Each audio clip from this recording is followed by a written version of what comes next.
안녕하세요. 연세대학교 간호대학 김희정입니다. 디지털 기반 간호 연구를 수행하는 데 있어서 여러 형태의 자료를 수집하고 통합하여 분석을 진행해야 합니다.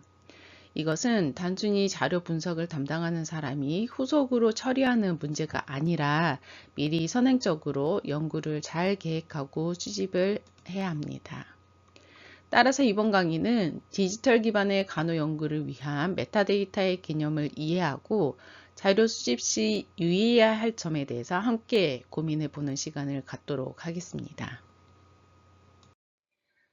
우리는 이미 굉장히 많은 양의 데이터를 매일매일 다루고 있습니다. 그것은 이제 2007년도부터 등장했던 스마트폰으로 인해서 웨어러블 디바이스 또 관련된 앱들로 인해서 우리도 모르는 사이에 많은 데이터를 축적하고 있는 거죠. 그런데 이 데이터가 이제 광대한 양이 쌓이는 것보다는 이 안에서의 맥락을 찾는 것이 굉장히 중요합니다. 그게 바로 메타데이터입니다. 메타데이터의 기본적인 정의는 데이터를 위한 데이터로 데이터 속의 구조, 속성, 맥락 등을 설명하는 정보를 도출하는 과정을 의미합니다. 우리가 이제 메타데이터를 이용을 하는 이유는 데이터 안에서 더 쉽게 찾고 활용하고 관리할 수 있게 해주는 정보들을 제공을 하는 것을 목적으로 하고요. 이것은 이제 구조적으로, 기술적으로, 관리적으로, 설명적으로 표준적인 규약을 통해서 만들어내게 됩니다. 시스템적으로 메타데이터는 구조 및 기술적 메타데이터로 구분되었을 경우에는 포맷이나 구조와 같은 데이터의 틀을 만드는 것을 의미하고, 관리적으로는 메타데이터는 누가 언제 어떻게 이 데이터를 남겼는지에 대해서 트래킹을 하는 행정적인 정보를 도출할 수 있습니다. 또 내용적으로의 메타데이터는 분류 코드나 키워드처럼 실제 의미를 담아내는 부분입니다. 네, 그럼 데이터에서 맥락을 도출한다는 건 무엇을 의미할까요? 간호학 연구를 포함한 의료보건 데이터에서 반복 측정을 했을 때 도출할 수 있는 맥락은 바로 시간입니다. 어, 여러분들도 아마 웨어러블 디바이스를 착용을 많이 하고 있을 텐데요. 이 웨어러블 디바이스가 여러분이 인지하지 않은 상태에서 계속적으로 여러분들의 하트레이트를 측정을 하게 됩니다. 그럼 내가 기상 직후의 80이라고 하는 하트레이트가 또 운동 직후의 80, 취침 바로 직전의 80, 이 세 가지는 각각의 다 다른 의미를 갖게 됩니다. 바로 일어나거나 혹은 취침 전에 80이라면 그래도 정상 범위 안에 있고 크게 내가 건강적으로 문제가 있는 건 아니구나 라고 생각을 해볼 수 있을 텐데요. 격렬한 운동을 하고 난 이후에도 나의 맥박이 80이라고 한다면 이거는 이 상황에서 좀 이상한데 라고 생각을 할 수 있고 또 더불어서 환자 같은 경우에는 어지럽다든지 아니면은 쓰러질 것 같다든지 이러한 이제 증상들이 발현을 하게 되는 거죠. 이때 이러한 증상들은 인상적으로 의미가 있게 됐고 또 단순히 웨어러블 디바이스만을 기반으로 하지 않고 표준 지침, 즉 우리가 수기로 맥박을 잰다든지 아니면 혈압계를 이용을 한다든지 이런 식으로 다시 측정을 해서 임상적인 진단적 평가를 할 수가 있게 되는 겁니다. 즉 심박수 80이라는 게 단순히 숫자만 보는 것이 아니라 어떠한 상황에서 또 어떠한 시간대로 그 변화의 패턴을 봄으로써 임상의 의미를 도출할 수 있고, 즉 데이터가 연속적으로 측정이 되었을 때 연구 데이터 안에서 이 맥락을 도출함으로써 이질적인 데이터를 통합적으로 판단할 수 있는 이런 근거를 만들 수가 있게 되는 것입니다. 그럼 간호 연구에서 이런 디지털 기기와 방법론을 적용한 연구에서 왜 메타데이터를 이해해야 할까요?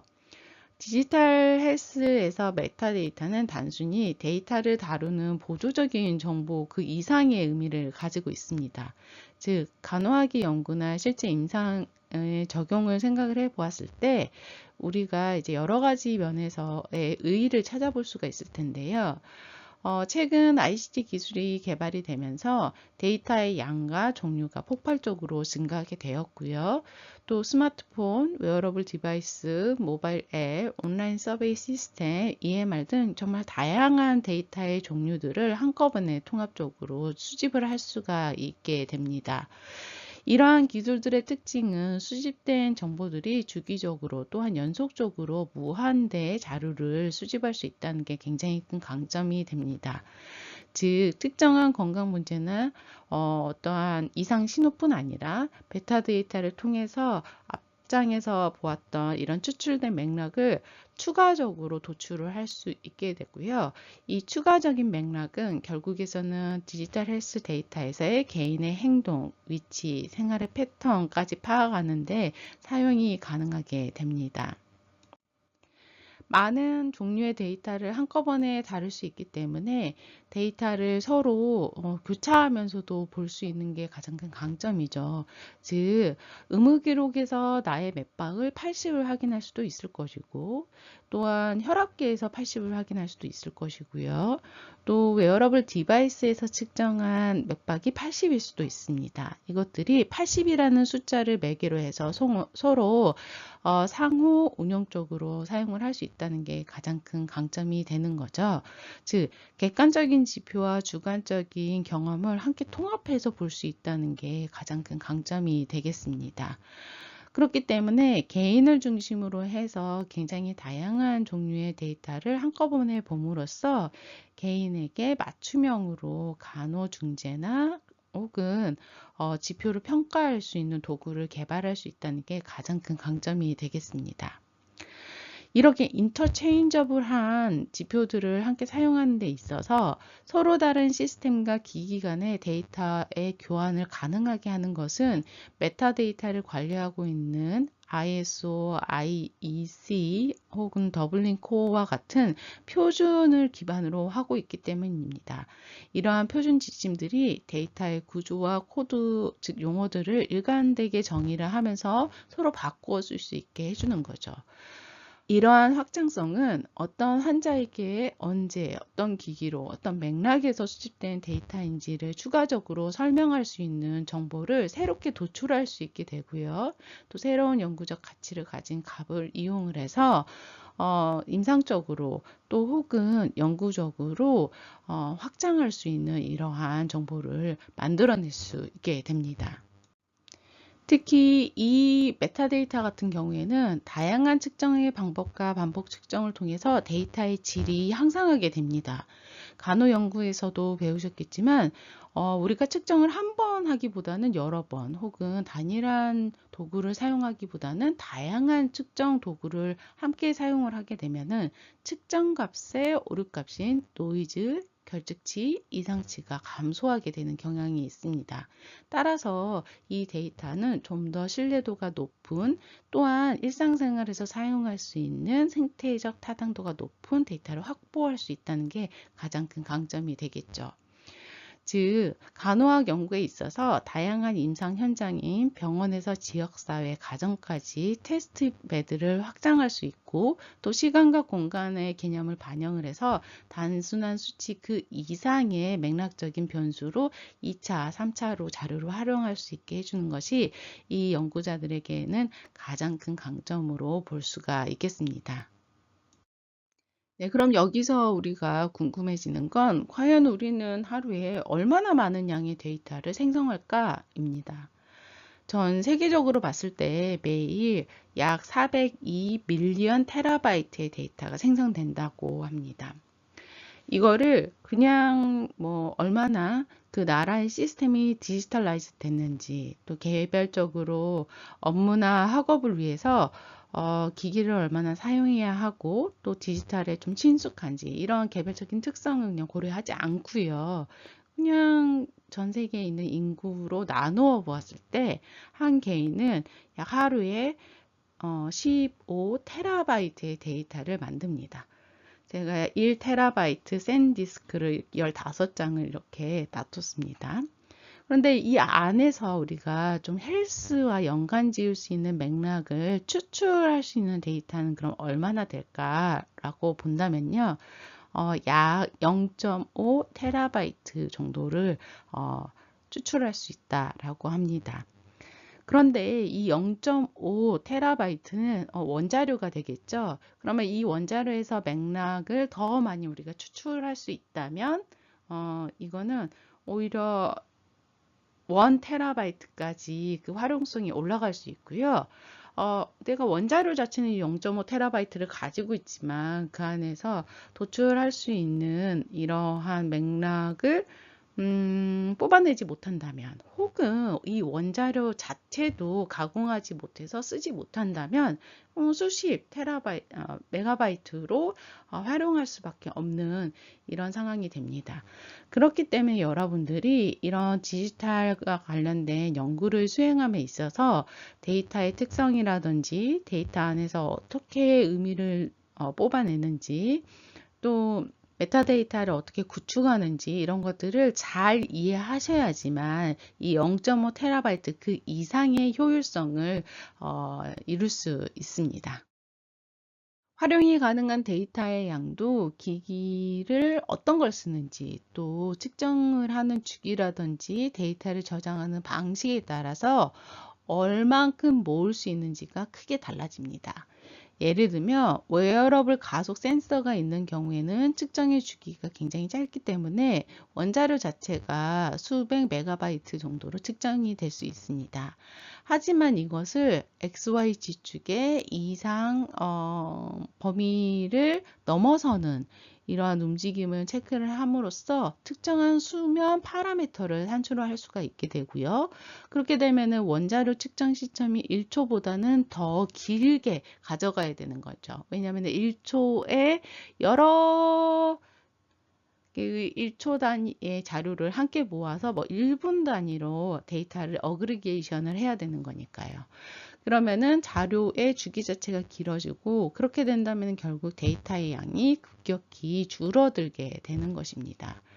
또한 이게 시간이나 장소의 개념을 반영하게 되면은 우리는 이제 이거를 라이프 로깅 데이터라고 하는데요. 그 가용 자료의 범위가 더 줄어들게 됩니다.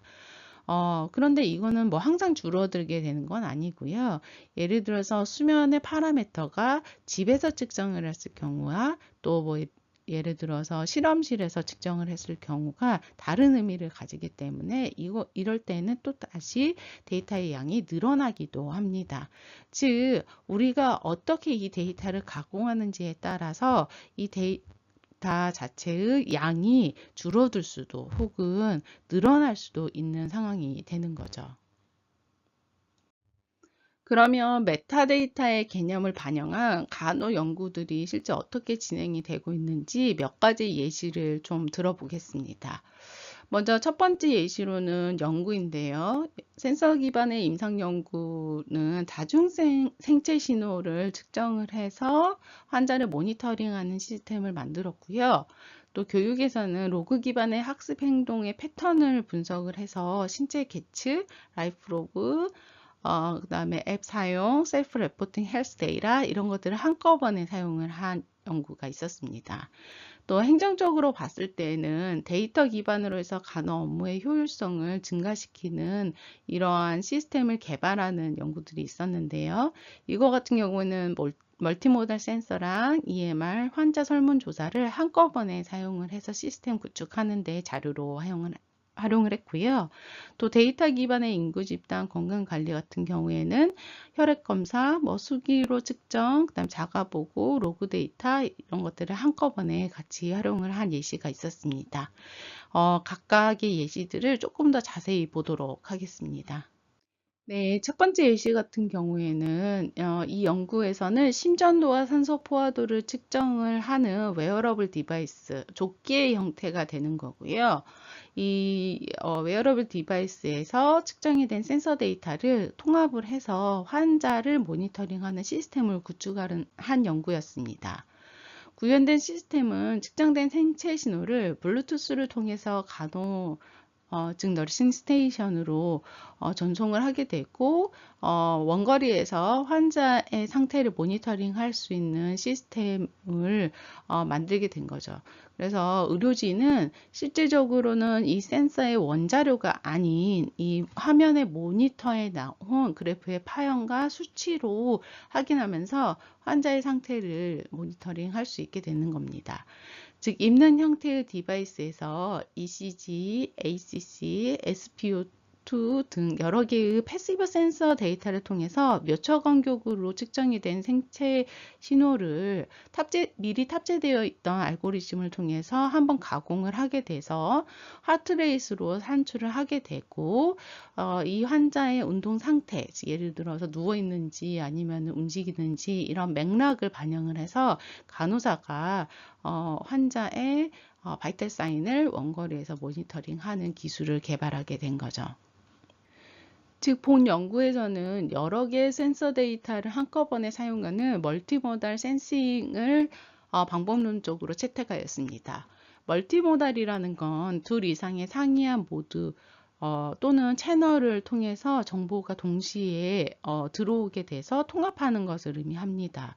이때 모드라는 거는 데이터가 표현이 되는 방식, 예를 들자면 텍스트, 음성, 이미지, 생체 신호, 행동 로그 등을 가리키게 되는 거고요. 간호와 디지털 헬스에서는 환자는 다차원적인 건강 상태를 더 정확하고 주기적으로 파악을 해야 되기 때문에 이런 멀티모달의 기법은 맞춤형 간호 중재를 원거리에서 제공할 수 있는 필수적인 방법론이라고 볼 수 있겠습니다. 다음 예시는 라이프로깅 데이터를 활용을 했을 때 디지털 헬스케어 앱을 사용을 중지하는 이러한 이탈률이라고 그러죠. 우리가 이제 이 이탈률을 얼마나 잘 프리딕션 할 수 있는지에 대한 연구입니다.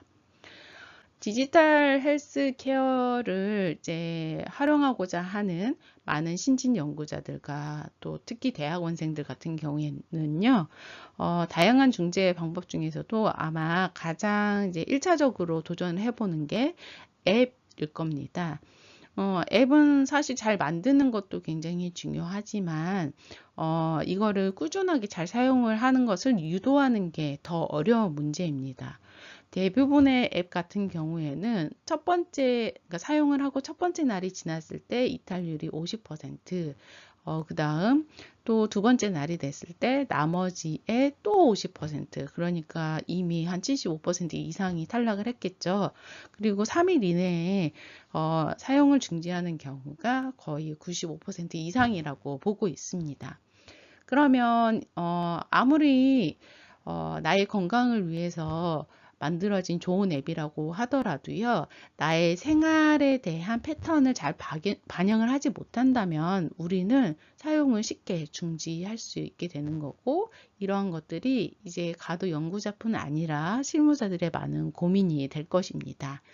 그래서 이 연구에서는요, 굉장히 다양한 자료들을 함께 활용을 하면서 누가 과연 이탈하지? 에 대해서 예측을 하는 모델을 만들었습니다.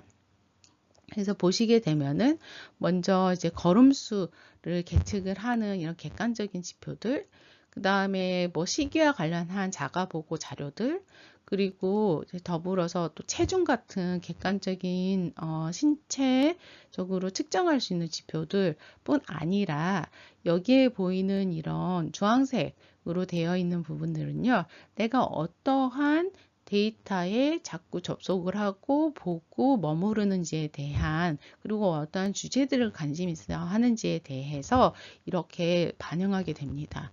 그러면 우리 생각에는 객관적인 지표들만 가지고 이런 프리딕션이 될 것이다 라고 생각했던 전통적인 개념을 이제 벗어나서 이러한 실제적으로 이 대상자가 건강관리를 위해서 어떠한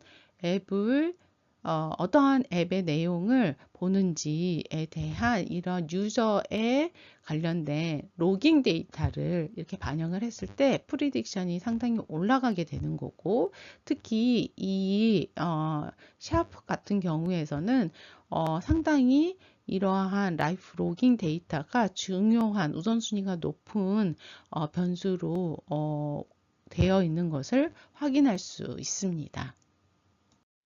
또 최근에는 굉장히 많은 간호 행정적인 또 관리적인 면에서 메타데이터를 기반으로 한 정책이나 시스템의 개선들이 이루어지고 있는 것을 확인할 수 있습니다. 스마트 병원 병실 자동화 시스템을 적용하고 난 이후에 이것들이 얼마나 수용 가능한지에 대한 연구가 있고요.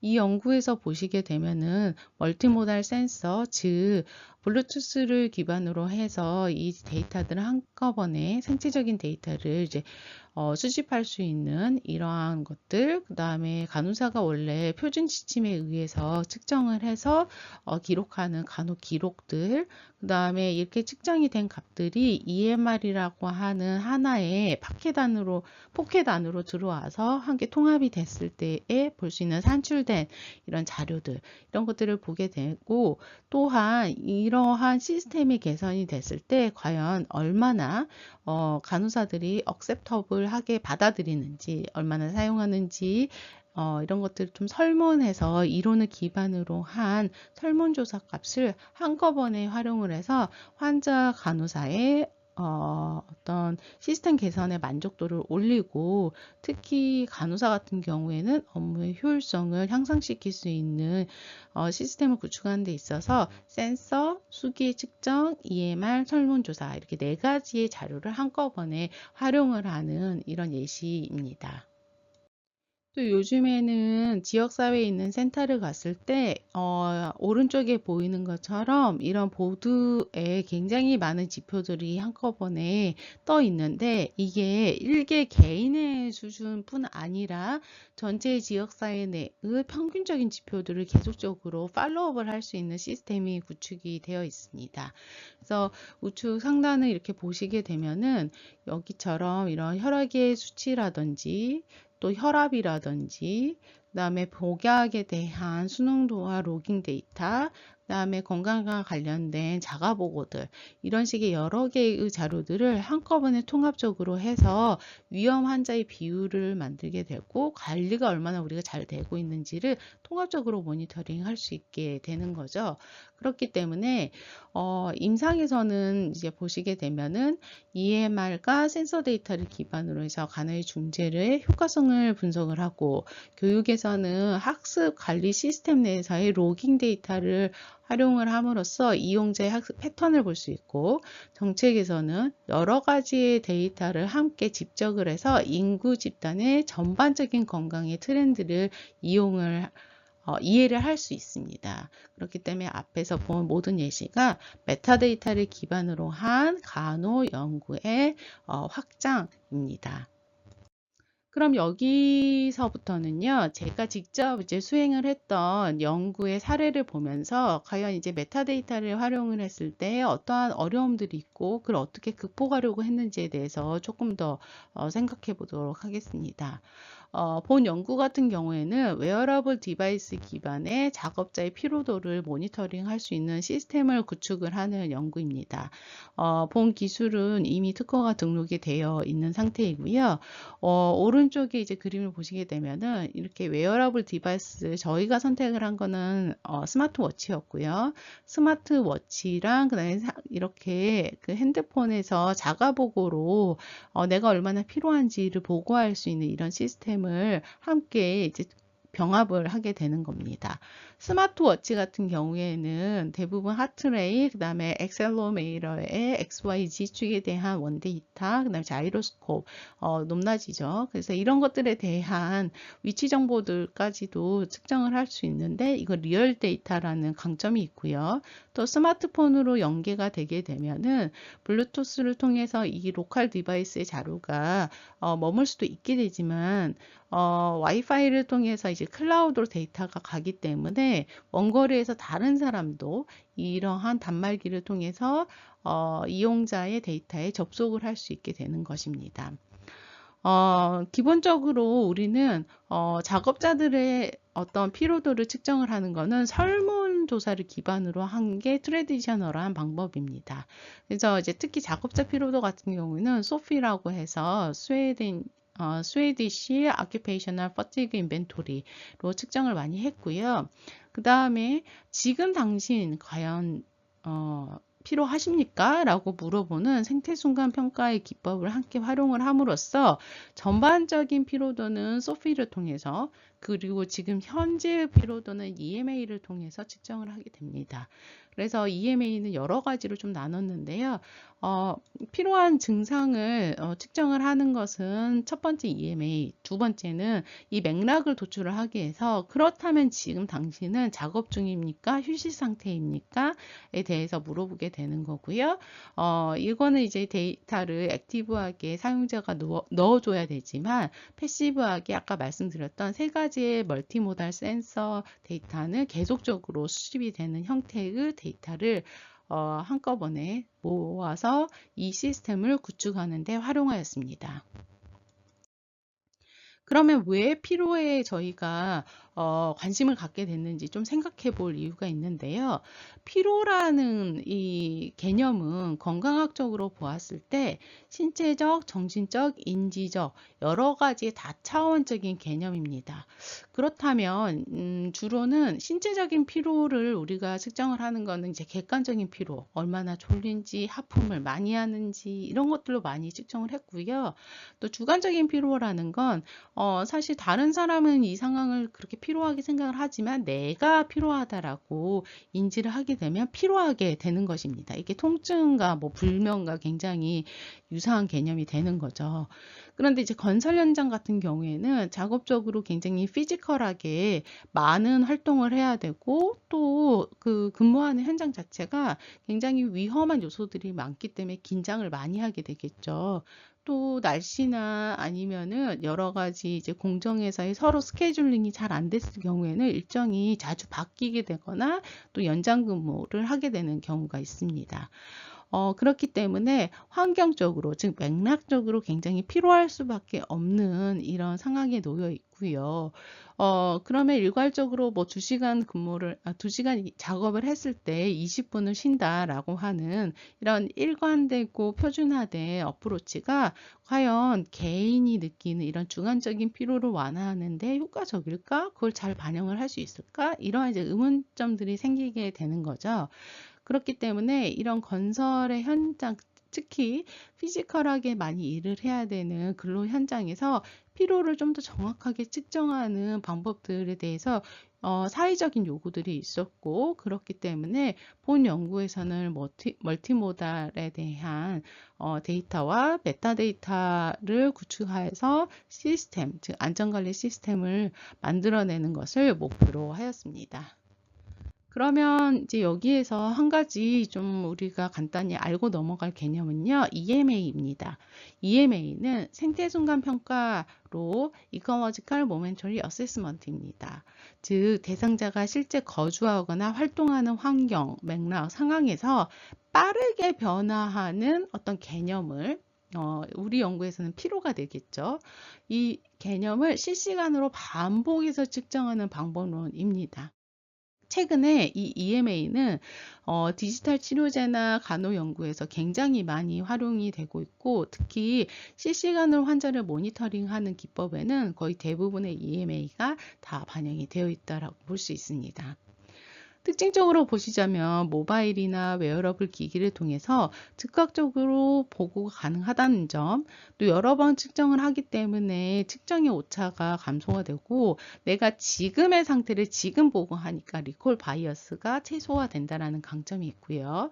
또 실제 생활 속에서 데이터, 즉 리얼월드 데이터를 가지고 있기 때문에 그 연구가 끝나고 나서 그 데이터에 대한 결과를 다시 실생활로 바로 반영할 수 있다는 게 가장 큰 강점이 되고, 또 반복해서 측정을 하고 타임스탬프, 즉 시간이 다 마킹이 되기 때문에 시간에 따른 변화를 정밀하게 모니터링 할 수 있다는 게 가장 큰 강점입니다. EMA에 대해서 많은 학생들이 굉장히 궁금해하고 있는 것으로 알고 있고, 또 본인들의 연구에 많이 활용하고 싶어 하는데요. EMA에 대한 연구를 할 때는 우리가 이제 골드 스탠다드라고 볼 수 있는 논문이 두 가지가 있습니다.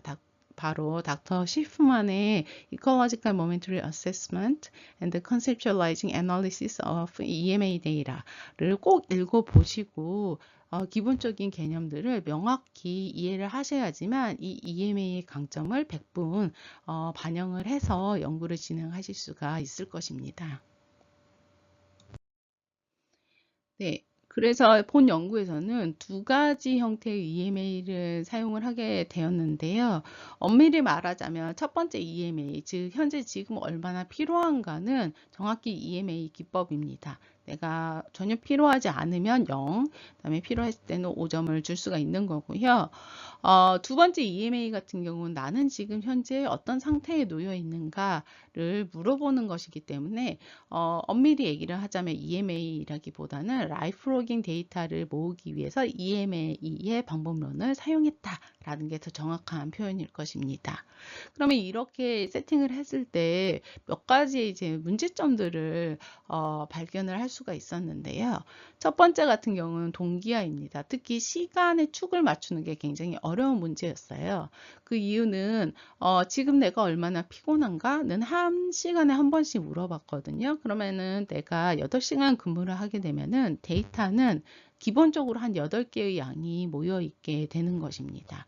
그런데 예를 들어서 나는 지금 어떤 상태인가는요. 한 시간에 한 번씩 물어보게 되면은 건설 현장에서 근로하는 사람들의 작업을 방해하기 때문에 업무를 시작하는 시점에서 그 다음에 휴식을 하기 전에 그 다음에 휴식이 끝난 후에 그 다음에 하루의 일과를 마친 이게 4번 측정을 하게 되는 거고요. 그렇기 때문에 내가 정확히 언제부터 언제까지 근무, 즉 근로를 했는지가 이제 정확히 수치적으로 나올 수가 있게 되지만 단점은 아까 말한 것처럼 한 8개의 시점의 데이터가 나오는 게 아니라 데이터가 4개밖에 나오지 않게 되는 거죠. 즉 EMA1과 EMA2를 함께 내가 병합해서 사용을 할 때에는 문제점은 이 8개의 포인트를 다 활용할 수 없게 되고 EMA2에 관련된 4개의 시점만의 데이터만 활용할 수 있게 되는 이런 이제 단점이 생기게 되는 거죠. 이 부분이 8개에서 4개가 되는 건 큰 문제가 아닌 것처럼 생각하시겠지만 사실 센서 데이터 같은 경우는요. 1초나 10초나 1분에 한 번씩 측정을 하기 때문에 내가 8시간의 근무를 하게 되면요. 1초 단위로 내가 측정을 한다라고 했을 때는 1 곱하기 60 곱하기 8, 즉 480개의 데이터의 포인트가 있는데 EMA1과 2를 함께 병합해서 쓰게 되면은 480개의 데이터 포인트 중에서 4개의 데이터 포인트밖에 쓸 수 없다라는 단점이 생기게 되는 거죠. 즉 시간의 축을 맞춰서 동기화를 하는 것이 여러 개의 데이터를 한꺼번에 쓸 수 있는 강점이 될 수 있겠지만 단점으로는 활용을 하는 데이터의 양이 급격히 감소한다는 게 단점이 되겠습니다. 두 번째 같은 경우에는 피로에 관련해서 주관적이고 전반적인 피로도를 소피의 설문도구를 사용을 해서 측정을 했고 그 다음에 신체적으로 이 피로도를 반영을 할 수 있는 지표가 뭐가 있을까라고 생각을 했을 때 이 웨어러블 디바이스에서 나오는 하트레이트 베리어빌리티입니다.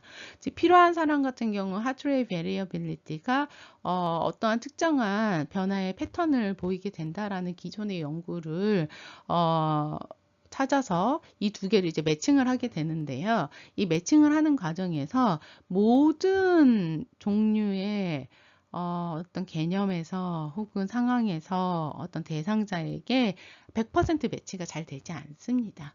그래서 먼저는 몇 명의 대상자들을 에게 파일럿으로 설문을 해보고 특별히 익스트림리하게 필요한 군들의 하트레이트의 베리어빌리티를 측정하고 아주 잘 피곤하지 않은 대상자들에게 이제 하트레이트 베리어빌리티를 측정을 해가지고 이 두 개의 차이를 좀 확인을 하면서 얼마나 이 두 개가 상호 교환적인가에 대해서 측정을 하는 것들이 선행되어야 했습니다. 그 다음 이제 세 번째 문제 같은 경우에는요. 설문 같은 경우는 사실 대면으로 많이 진행을 했기 때문에 결측치가 생각보다 많지 않았습니다. 그런데 웨어러블 디바이스 같은 경우는 모든 현장에 우리가 이 착용자들을 따라다닐 수가 없잖아요. 그러니까 뭐 예를 들어 중간에 세수를 하고 나서 시계를 풀어놨다든지 혹은 오늘을 잊어버리고 시계를 안 가지고 왔다든지 이렇게 되면은 그 시간대의 데이터가 전체적으로 다 날아가게 되는 거죠. 그러면 내가 아무리 그러니까 설문에 응답을 했고 대답을 해놨더라도 그 데이터, 설문 데이터마저도 이제 쓸 수 없게 되는 이러한 현상이 생기게 됩니다. 즉 방법을 여러 개를 사용을 하게 되면은 데이터를 통합적으로 모을 수 있어서 강점은 되지만 약점은 어느 부분에서 결측치가 생길 수 있을지에 대해서 예측이 굉장히 불가능하기 때문에 결측치가 상대적으로 더 올라갈 수 있는 찬스들이 생기게 됩니다. 그래서 이렇게 메타데이터를 활용한 연구를 할 때는요, 한 4가지 정도를 필수적으로 좀 고민을 해 보실 필요가 있습니다. 첫 번째 같은 경우에는 여러 개의 자료 수집을 함께 하기 때문에 참여자가 상당히 귀찮아하고, 그리고 어드히어런스 레이트이 상당히 낮습니다. 또 탈락률도 높고요. 그래서 이 부분에 대해서 우리가 참여자들에게 어떻게 해줄 수 있을지에 대한 전략을 수립하셔야 되고요. 또 데이터의 품질을 어떻게 확보할 수 있을지에 대해서 방법론적으로도 생각을 해보셔야 되겠지만 기술적으로도 좀 고민을 하실 필요가 있습니다. 세 번째 같은 경우에는 시간이나 맥락의 동기화가 데이터의 가용성을 더 떨어뜨릴 수도 있기 때문에 과연 어떻게 하면 이 데이터를 100%잘 활용할 수 있을지에 대해서 통계적으로도 고민을 할 필요가 있고, 더불어서 윤리와 행정적인 이슈들도 함께 고민을 해보실 필요가 있습니다. 뒤에서 하나씩 보도록 하겠습니다. 그러면 이것을 이제 극복하기 위해서 어떠한 전략들을 생각해 봤냐면요. 먼저는 연구를 본 연구로 바로 직행하기보다는요. 여러 개의 단위로 좀 연구를 쪼갰습니다. 그래서 스텝와이즈로 파일럿 연구를 하고 피저빌리티 테스트를 하고 그다음에 본 연구를 하고 이런 식으로 하나하나 좀 시간이 더 걸리더라도 확인을 하면서 넘어갔고요. 또 데이터를 수집하는 데 있어서 인간이 계속 모니터링 하는 것보다는 좀 자동화 시스템을 활용하는 것들이 오히려 미싱 데이터를 줄이는 전략이라고 생각을 했습니다. 그래서 오히려 연구비가 들더라도 이런 자동화 시스템이라든지 모니터링 시스템을 좀 활용하는 것들에 대해서 많이 생각했고요. 또 참여자들이 잘 협조를 해줘야 되기 때문에 이 참여자들을 어떻게 하면 더 협조하게 할 수 있을까에 대한 고민들, 또 데이터의 품질 관리라든지 윤리적으로 관리자들에게 또 설득하거나 참여자들을 독려하는 이런 문제들, 이런 것들에 대한 고민을 하게 됐습니다. 이런 고민이 뭐 하루아침에 제가 이제 전략을 수립하는 데 있어서 이렇게 뚝 떨어진 건 아니고요. 제일 처음에 제가 했던 이 메타데이터, 즉 멀티모달 데이터를 활용한 연구를 할 때 이 노인, 특히 독거노인에게 어떠한 전략들을 수립해서 적용을 하면 좋을지에 대해서 했던 이런 고민들을 바탕으로 대상자를 바꿔서 이 전략을 수정 보완해서 활용을 한 것입니다. 그래서 제가 이제 오른쪽에 올려놓은 이 연구도 한번 읽어보시면은 상당히 기술을 사용하는 데 있어서 어려운 대상자들에게 어떻게 해 주어야 할지에 대한 어떤 전략을 수립하시는데 좀 도움이 될 거라는 생각이 듭니다. 하이브리드 설계를 했다라고 했죠. 그러니까 연구를 하나하나 스텝와이즈 스텝으로 했습니다. 그래서 첫 번째 연구 같은 경우에는 우리가 이제 피로가 객관적인 면도 있지만 객관적인 것은 웨어러블 디바이스를 통해서 측정을 한다라고 했고요. 그렇지만 주관적인 면을 잘 반영할 수 있는 질문지를 잘 선택하는 게 굉장히 중요했습니다. 왜냐하면 피로는 상당히 문화적인 요소들을 많이 가지고 있거든요. 그래서 먼저는 스웨디시 아큐페이셔널 퍼티그 인벤토리를 번역을 했고요. 그리고 그냥 그대로 쓰는 게 아니라 우리나라에서 주로 사용을 하는 이 피로랑 관련된 표현들로 해서 수정 보완을 해서 먼저 이 피로를 주관적으로 측정을 하는 데에 활용을 할 수 있는 생태 순간 평가의 아이템을 5가지를 선정하게 되었습니다.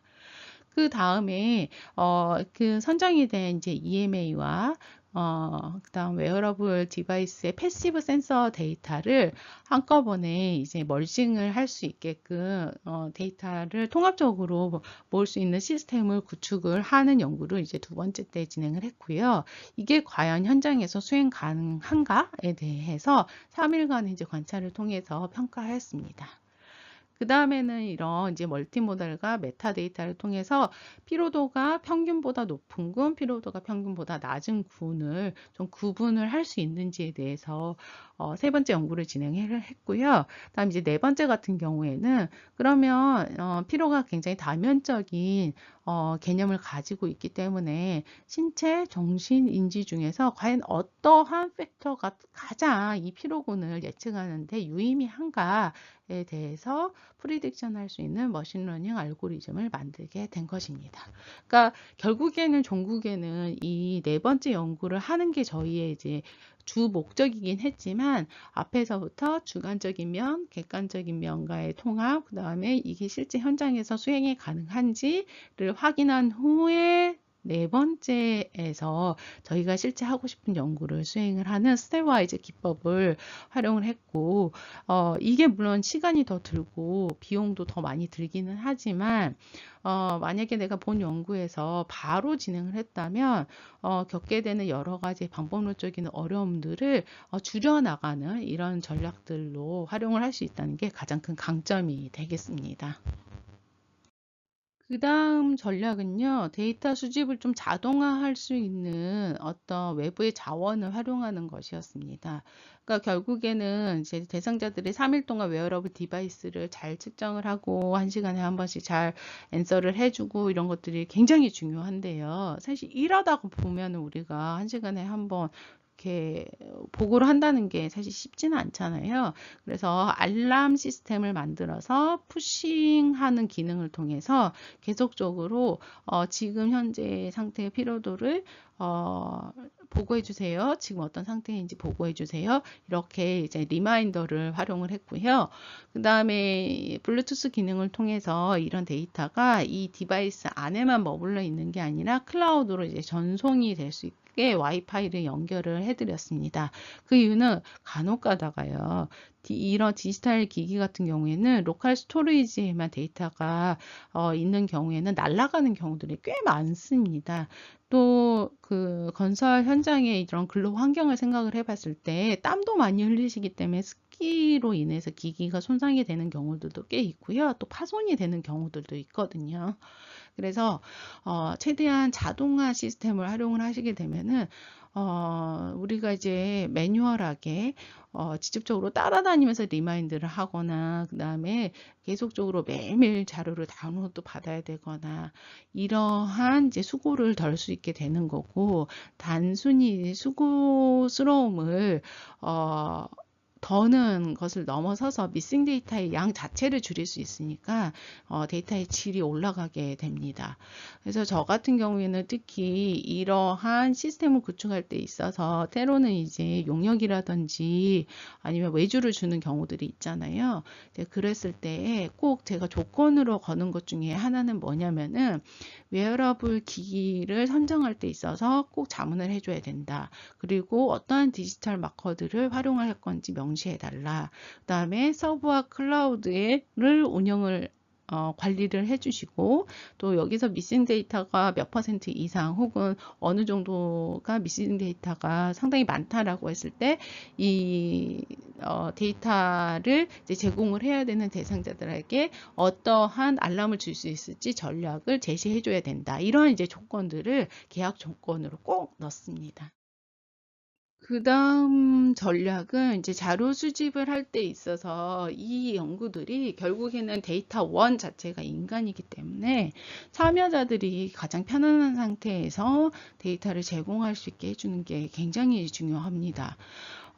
그렇기 때문에 참여자를 지원할 수 있는 교육이라든지 리마인더라든지 또 참여자들을 응대하게 되는 연구 보조원을 훈련시킨다든지 이러한 부분에 대해서 굉장히 많은 노력들을 했고요.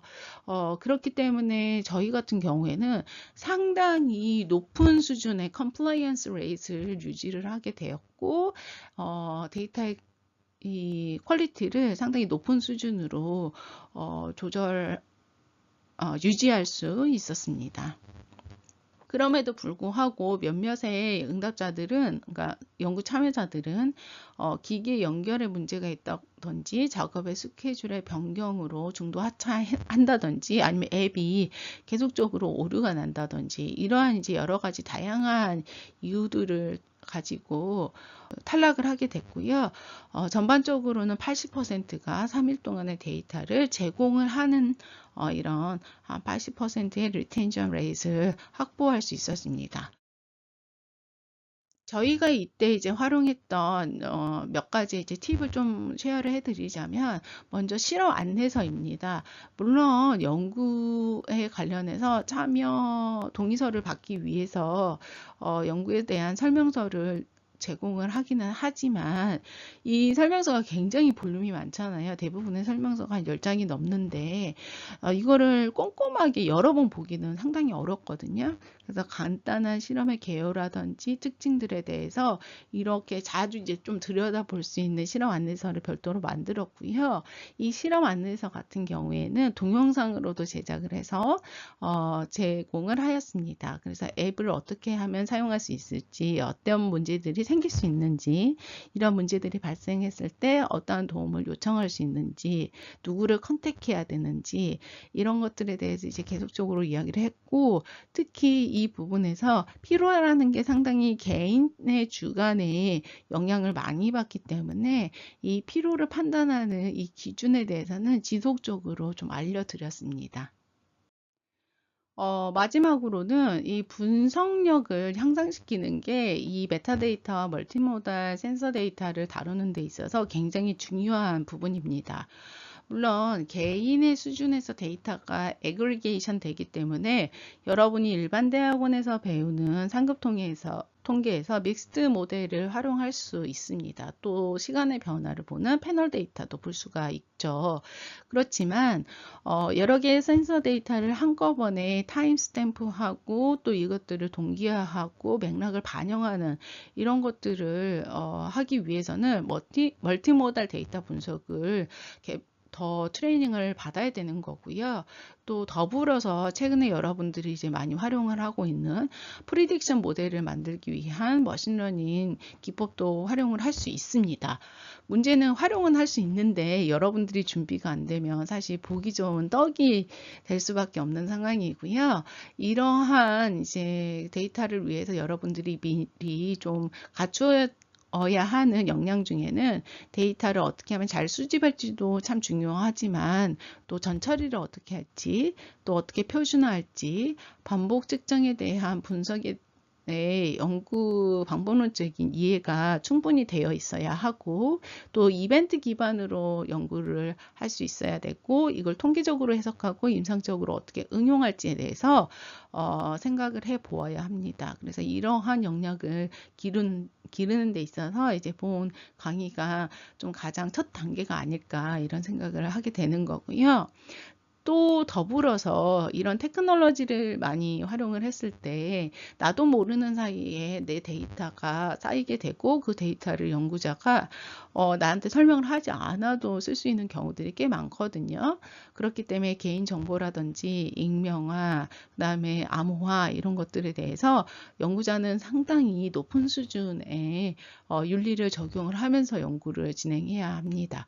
그래서 제가 보니까 이제 최근에 널싱 아웃룩에서 이 Ethics of Sensor Technology Use in Clinical Research라고 하는 굉장히 좋은 페이퍼가 나왔더라고요. 그래서 요 논문을 좀 꼭 읽어보셨으면 좋겠고, 본 강의에서 보시면은 여러분들이 제가 논문이라든지 예제라든지 이런 것들은 직접적으로 좀 액세스를 하실 수 있도록 다 링크를 걸어놨거든요. 그래서 꼭 오늘 이제 강의를 한번 듣고 다시 복습을 하실 거잖아요. 그때는 이 리딩 머테리얼을 읽으시면서 학습을 추가적으로 더 하셨으면 좋겠습니다. 네. 이제 여러분과 같은 신진 연구자를 위해서 몇 가지 생각해 볼 문제를 말씀드리면서 강의를 마무리하도록 하겠습니다. 저는 이제 디지털 헬스케어와 관련된 연구를 하고 있기 때문에 이 디지털 헬스의 반복 측정 데이터를 굉장히 사랑하고 또 이게 우리 간호 연구의 지평을 넓혀줄 거라고 믿고 있습니다. 이 중에서 특히 메타데이터는 간호 연구에 있어서 숨은 자원을 발굴하는 과정이고 단순한 데이터를 넘어서서 맥락과 의미를 연구에 인상적으로 녹여낼 수 있는 과정이 됩니다. 그래서 여러분들이 메타데이터를 활용하는 데 있어서 또 의미를 도출하는 것들 어떻게 하면 표준화할 수 있을지, 또 임상실무에 어떻게 활용할 수 있을지, 또 그럼에도 불구하고 우리는 어떻게 하면 가장 과학적이지만 또 가장 윤리적으로 연구를 진행할 수 있을지 이런 것들에 대해서 계속적으로 좀 고민을 하셨으면 좋겠고요. 또 이제 이어지는 두 개의 이 통계 분석과 관련된 강의를 이제 바탕으로 해서 이런 반복 측정이 되는 메타데이터를 어떻게 내가 100분 활용할 수 있을지에 대한 통계 기법들을 추가적으로 학습을 하신다면 여러분들의 경쟁력은 더욱더 올라갈 거라고 생각합니다. 긴 강의 들으시느라 너무 수고 많으셨고요. 강의를 이제 들으시다가 혹시 추가적으로 궁금하신 부분들이 있다면 제가 오른쪽 하단에 저희 컨텐츠 인포메이션을 넣어놨으니까 언제든지 이메일로 주시면은 또 답변 드리도록 하겠습니다. 수고하셨습니다.